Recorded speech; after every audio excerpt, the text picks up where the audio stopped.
Hola, mi nombre es Jacqueline Cisneros Zárate, estudiante del Instituto Tecnológico del Valle de Etla.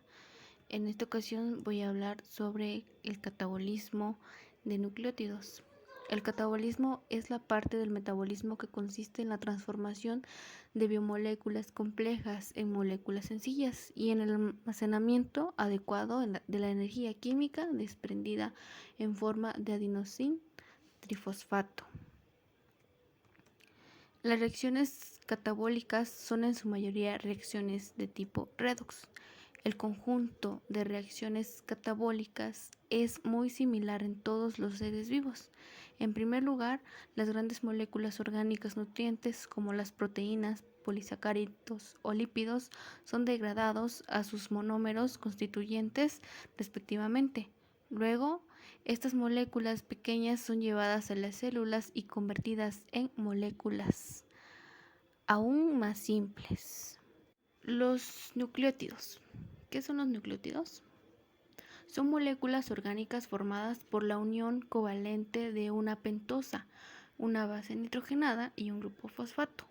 El nucleótido es la parte del nucleótido formado únicamente por la base nitrogenada y la pentosa. Entrándonos ya en las purinas, podemos decir que es una base nitrogenada con compuesto orgánico heterocíclico aromático. La estructura de la purina está compuesta por dos anillos fusionados, uno de 6 átomos y el otro de 5. Dos de las bases de los ácidos nucleicos, adenina y guanina, son derivados de una purina.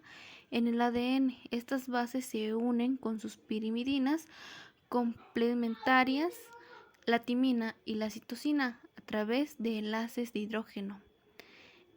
En el ARN, la complementaria de la adenina es el uracilo en vez de la timina. Cuando las purinas son metabolizadas en el interior de las células se produce ácido úrico. Este ácido úrico puede cristalizar en las articulaciones por diferentes motivos, produciendo gota, o en los riñones, vías urinarias, produciendo litiasis úrica.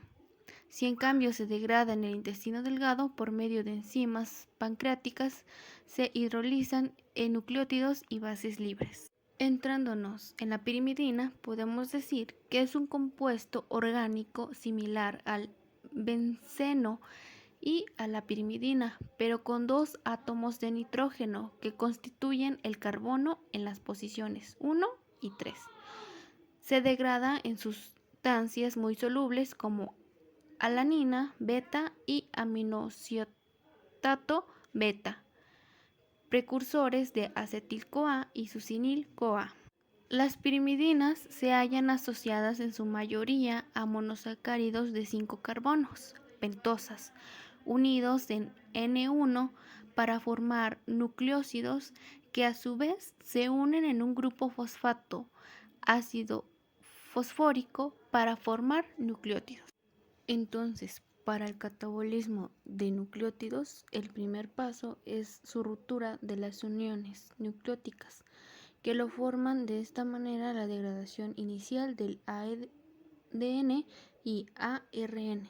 Se lleva a cabo en el tubo digestivo. Unas enzimas, las endonucleasas, rompen primero las largas cadenas de ácidos nucleicos en fragmentos más pequeños llamados oligonucleótidos. Posteriormente, otro tipo de enzimas, las fosfodiesterasas, rompen los oligonucleótidos en unidades nucleotídicas, los cuales va a estar formada por una pentosa y una base nitrogenada y grupos fosfato.